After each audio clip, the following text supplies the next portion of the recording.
哎，小伙伴们，休息日早上来大本城，轻松跑了几公里。今天约了跟家属来星巴克吃早饭，一会儿他说他到了，给我打电话。哎，电话来了，看。喂，完了，你在哪儿？我马上到星巴克了。行，我就在星巴克这儿，那我在门口等你。好。能听清吗？还可以啊，公放。哎，大家伙儿早喽！看 ，Apex 4到手。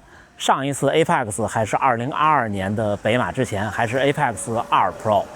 时隔3年，我们又带上了下一代的 Apex 4，我们看看它的表现怎么样。走，小伙伴们，看我在哪儿？世纪公园 ，Apex 4。上手的第一次跑步，咱们就来一个长距离。今天的 Apex 4就一块单表，特意没有带 POD， 也没有带心率带。上海现在的气温25摄氏度，我们看看它的心率表现怎么样？走，干！悉尼之后再次同框，对，终于又可以一起训练了，太开心了。是，还有39公里就完成了今天。小伙伴们，马上30公里了，上1公里4分21。小伙伴们已经过了35公里了，最后不到1圈，加油！累计到现在的平均配速是4分31。是啊，已经很快了。小伙伴们，给我们加油吧！加油！哎，波哥。哎，你好。哎 ，hello。哎 ，hello。一会儿在前面见，我们快跑完了。好。一会儿前面见。结束了。谢谢你们。谢谢。鑫哥到了，一会儿见。我也到了，4分21。哎，小伙伴们，10月4号星期六早晨10点32训练完了，40公里，平均配速3分41，用时3小时059秒89，平均等强配速430，最快1公里403，平均心率155，消耗2304千卡，累计爬升71米。运动表现102%，训练负荷416。看我们这些配速，在家屏幕上能看见，配速一直在加到这个特别跟我那35公里渐加速不谋而合，最后加到37，就从32一直加到37，然后我们就又顺下来，最大心率174，最后掉回来一点点，可以，大部分在有氧耐力区和有氧动力区。步幅1.09米，触地时间174毫秒。垂直振幅比5.8，垂直振幅6.3厘米，可以。从4分56开始到4分23结束，很累。看完刚才的数据，小伙伴们看 Apex 4还不错。今天对照组是970和 HRM600，这边是单表。我看一眼970这边的平均心率，这边的平均心率是155，最大174，就这个范围就很可以了。这边是单表。我的手腕很细的，这个表其实玩越野或者玩户外的人会更适合，因为比我会魁梧一点。今天的训练比较极限，回头我们看看这块表的导航能力。我们回到大阪，小伙伴们，我们又回到了熟悉的大阪城。这个地方，我们一会儿从这儿跑到电川河边，这条路线就是那次那70公里。出大阪城时候去那条路，当时大家是不是还记得我说，哎呦，这条路好难认呀，回来的时候要没车带我都不认识，幸亏回来的时候有车带我。这次我们让 Apex 4来带我，提前设好了路线，咱们看一看。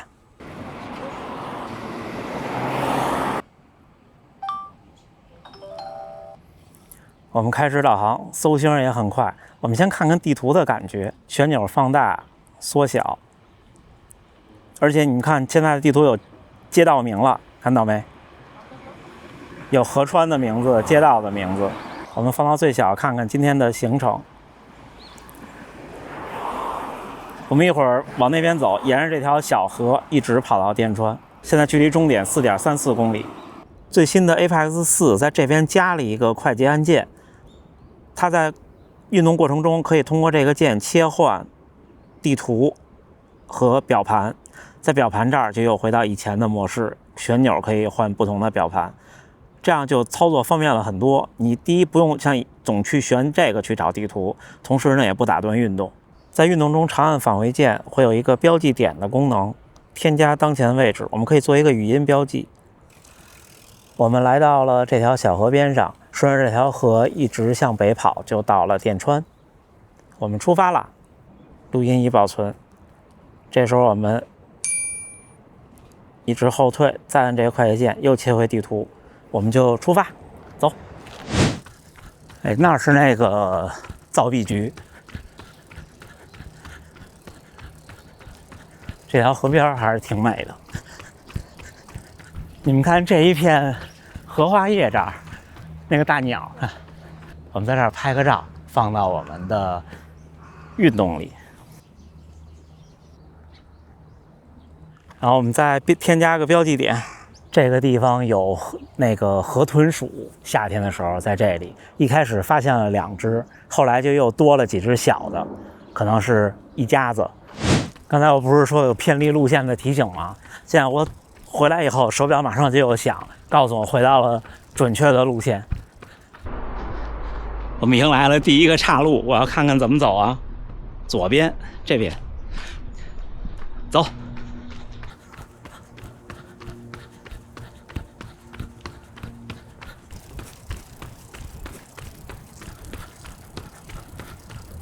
他告诉我前面要右转。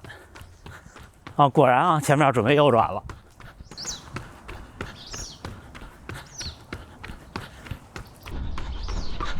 哎，他告诉我前面要左转，看没？可以可以。他告诉我前面又要左前方，然后再右转了。这个导航的反应和提醒还是挺明确的。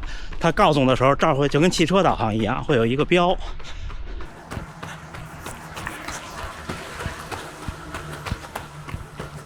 哎，这是一片人造沙滩，但是这是一条河呀！你们看，这儿还有卫生间，正好我们在这儿标记一个卫生间吧。你们看，我们长按标记的时候，选标记点，添加当前位置，是有这些默认的选项的。我们这儿可以编成卫生间，然后再添加一个语音。这个地方有卫生间，同时呢，在这河边有一片人造的沙滩。这个地方带小朋友来玩应该是挺好的，或者是春秋的时候来。标记完成，我们继续上路。告诉我前面要向左前方行驶了。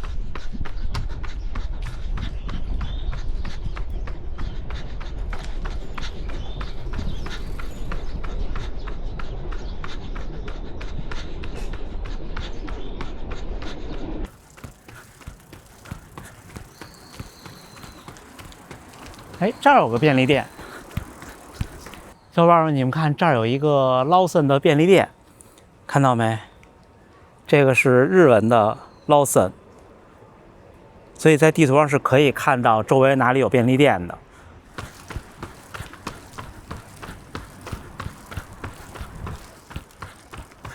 这儿有个卫生间，我们标记一个卫生间。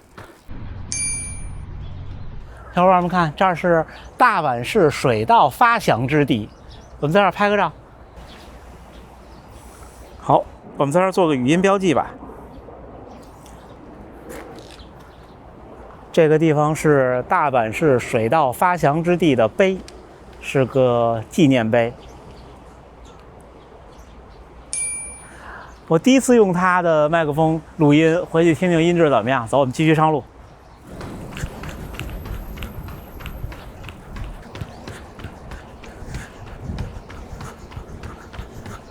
我们稍微加速吧，小伙伴们，走。哎，正好前面有一个广域避难场所，我们往前走，走到避难场所，我们打个点，拍个照。应该说的就是这儿。哦，这里有好多熊猫的造型的小雕像啊。像这种街心公园到有问题的时候，就会变成避难的地方。我们打个点，标个记，照个相。我们直接标记成避难所。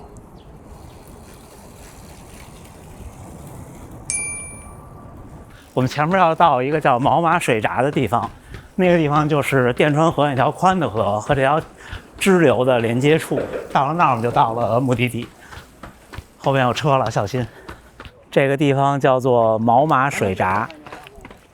我们到河堤了，前面有一个巨陡的坡，怎么样？紧不紧张？摄影师，摄影师骑着小折叠车。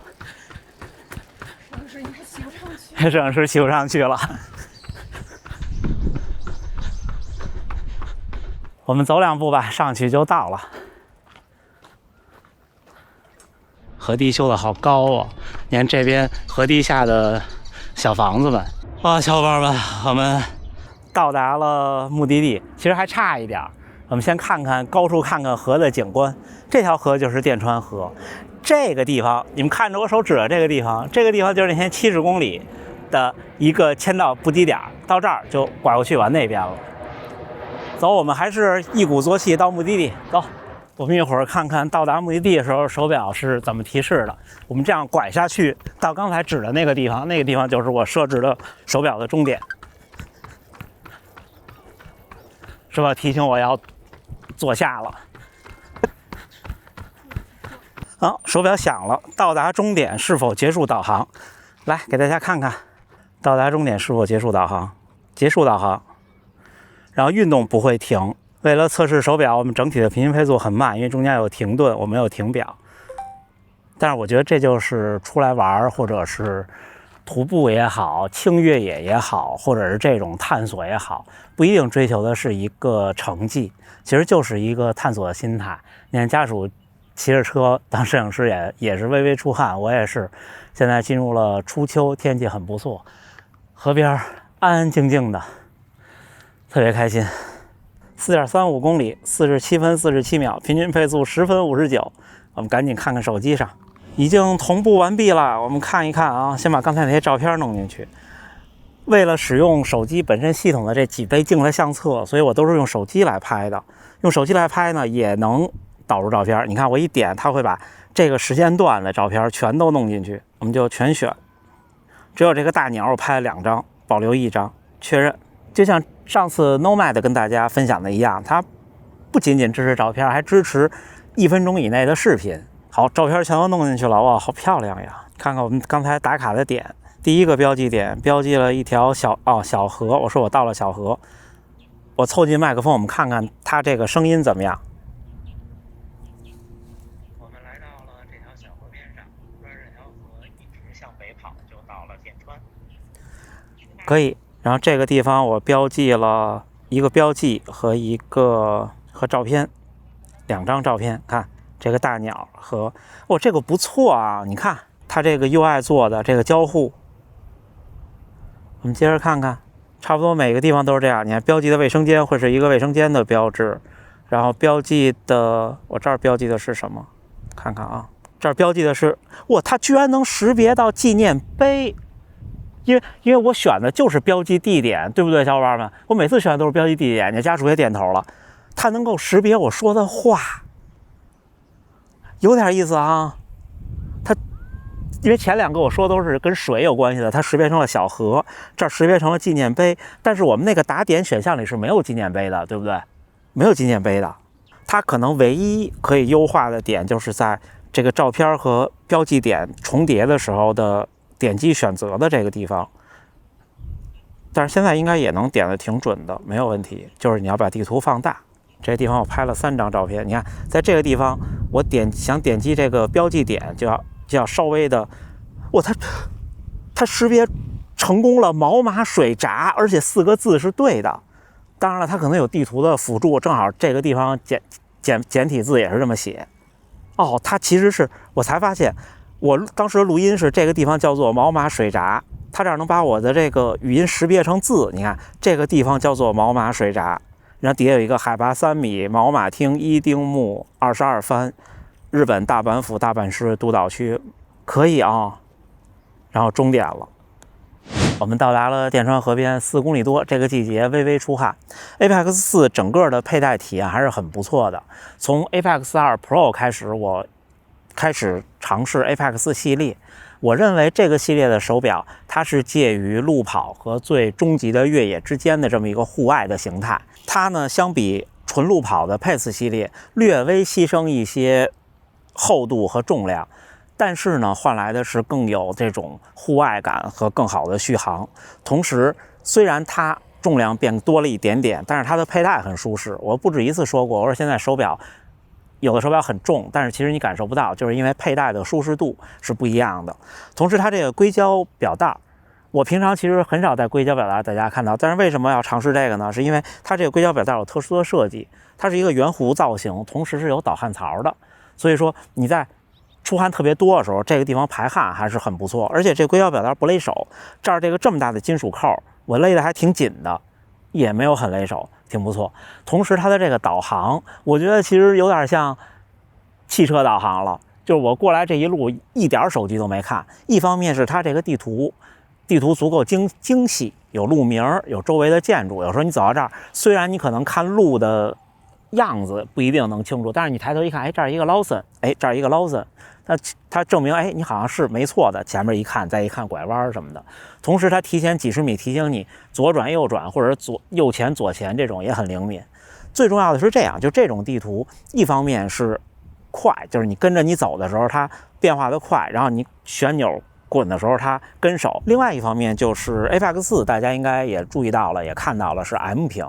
M 屏其实 A 屏，我跟高驰的小伙伴讨论就是，不能说谁比谁高级，或者谁比谁一定要好。不同的场景、不同的应用和不同的环境、不同的感觉是不一样的，还加上个人喜好。